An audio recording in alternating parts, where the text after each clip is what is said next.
Sesaat lagi kita ikuti Warta Berita Daerah RRI Batam.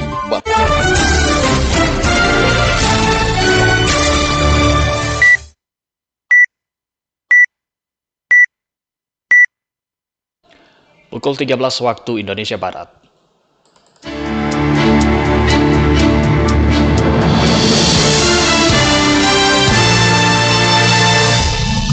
Dari Beranda Negara Kesatuan Republik Indonesia, Radio Republik Indonesia Batam menyampaikan Warta Berita Daerah. Paradigmanya juga berubah, tadinya dia tidak hanya mengurus masalah kontrasepsi. Semua punya tugas untuk meningkatkan literasi inklusi dengan strategi yang ditentukan di PUJK lain kan. Mengawali Warta Berita pada siang ini, kami sampaikan sari berita utama. Pemerintah terus mendorong peta jalan kependudukan.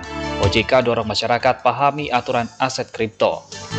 Inilah Warta Berita siang selengkapnya Jumat 13 Juni 2025. Bersama saya, Joshua Suryadi.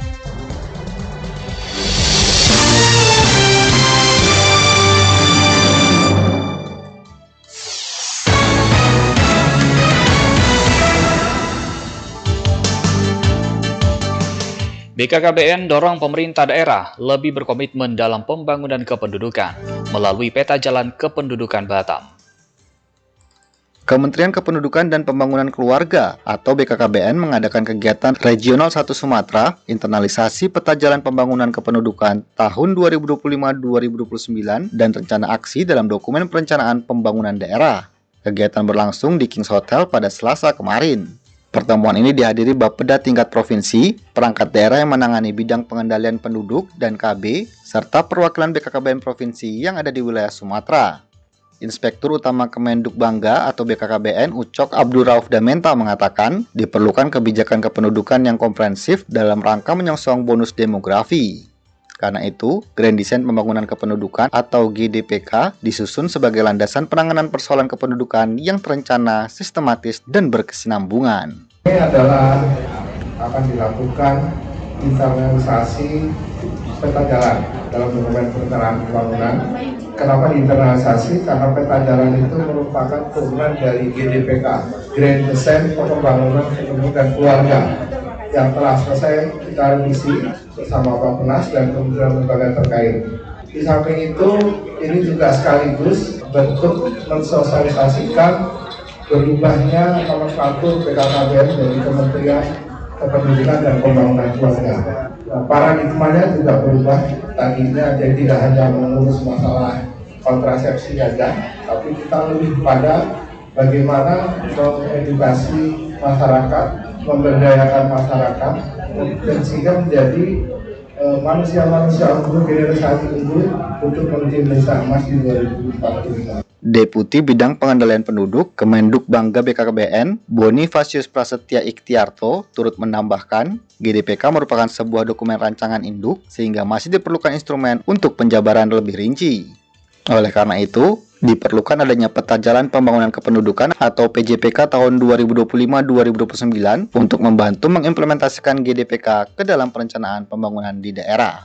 Ya, kalau kita lihat dulu, kita punya namanya Grand Design Kependudukan. Itu kan jangka panjang, 5 tahun.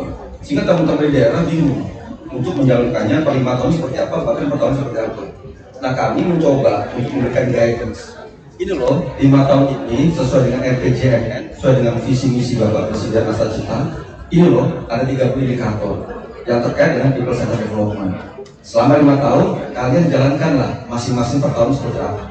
Tapi bukan kami yang mendrive, masing-masing daerah punya lokal masing-masing, punya perbedaan masing-masing. Jadi kita memberikan guidance, nanti ada rencana aksi.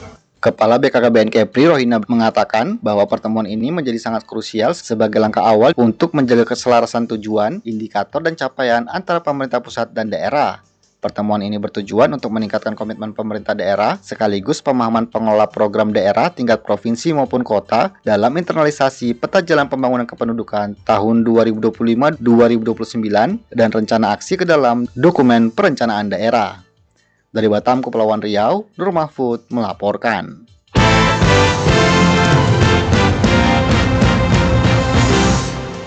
Otoritas Jasa Keuangan keluarkan aturan aset kripto, minta masyarakat untuk pahami regulasi.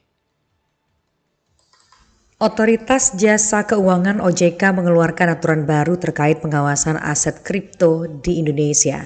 Aturan itu tertuang pada POJK nomor 27 tahun 2025 tentang penyelenggaraan perdagangan aset keuangan digital termasuk aset kripto. PLT Kepala Departemen Literasi Inklusi Keuangan dan Komunikasi (OJK), M. Ismail Riyadi mengatakan, OJK mengadopsi peraturan Bapeti dengan berbagai penyempurnaan yang diperlukan berdasarkan standar best practice dan pengaturan di sektor jasa keuangan. Tujuannya untuk memastikan penyelenggara perdagangan aset keuangan digital melakukan perdagangan aset keuangan secara teratur, wajar, transparan, dan efisien. Selain itu, memastikan penerapan tata kelola manajemen risiko, integritas pasar, keamanan sistem informasi dan cyber, pencegahan pencucian uang dengan tetap memperhatikan perlindungan konsumen.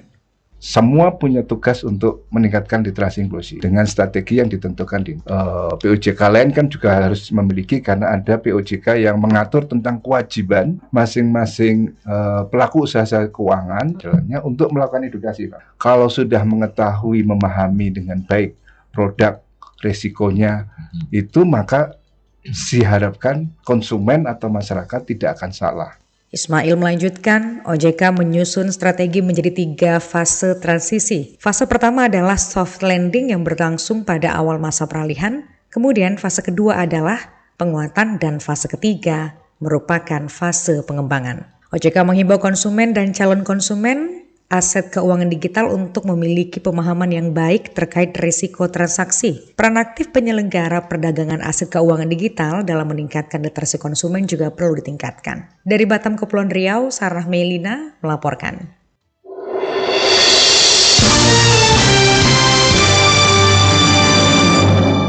Kini kami sampaikan berita luar negeri dan olahraga.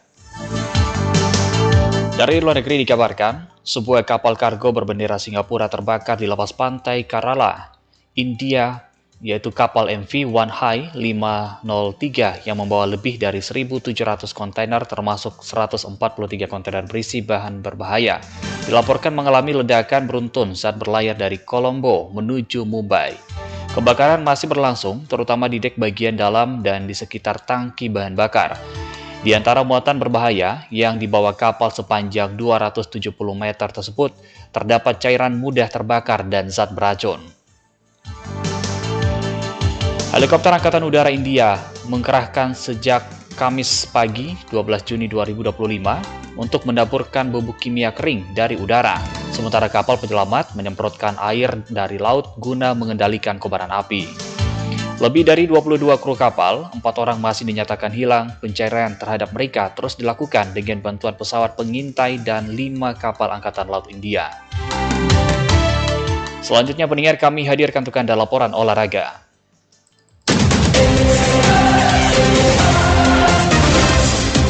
UEFA akan mengubah aturan kandang tandang fase gugur Liga Champions mulai musim depan.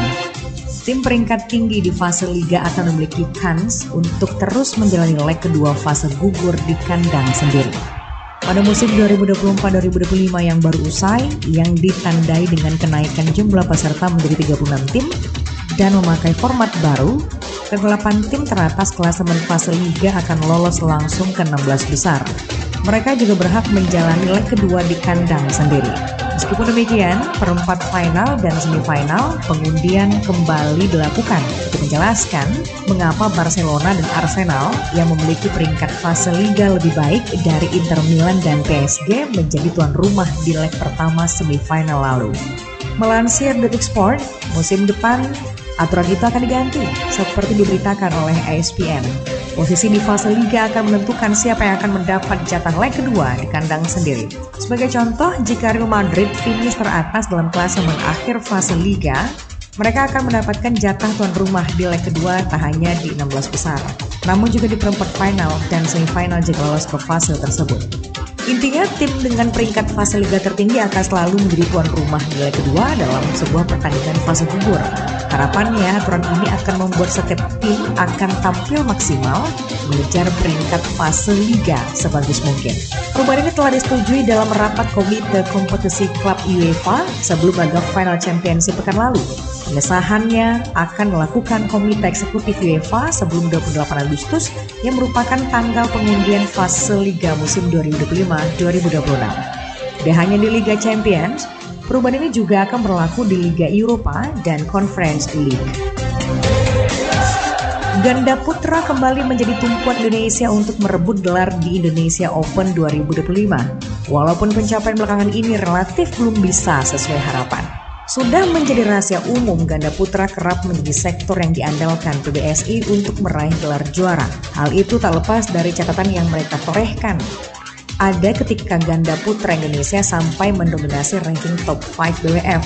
Saat itu masih ada Hendra Setiawan Muhammad Ahsan, Markus Fernaldi Gideon dan Kevin Sanjaya Sukamulyo, serta Fajar Alfian dan Muhammad Rian Ardianto.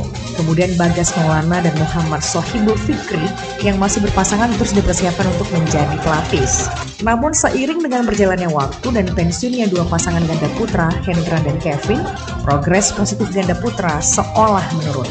Bahkan ganda putra Indonesia sulit sekali merebut gelar juara, meski saat ini Indonesia masih mendominasi di jajaran top 10 dunia. Leo Roli Karnando, salah satu penggawa di sektor ganda putra Indonesia, menyebut bahwa secara permainan sebenarnya pasangan merah putih tidak kalah dari lawannya. Ia pun menduga ada faktor X seperti naungan Dewi Fortuna. Hasil terbaik tiga pasangan ganda putra yang diisi oleh Fajar Rian, Daniel Sohibul Fikri, dan Bagas serta Leo adalah runner-up turnamen Super 1000 All England 2025 via Leo Bagas. Kemudian runner-up Indonesia Master 2025 melalui Fajar Rian. Sementara Daniel dan Fikri menjadi runner-up di turnamen BWF Super 300 Swiss Open 2025. Demikian info olahraga, saya Sarah Meilina, salam olahraga.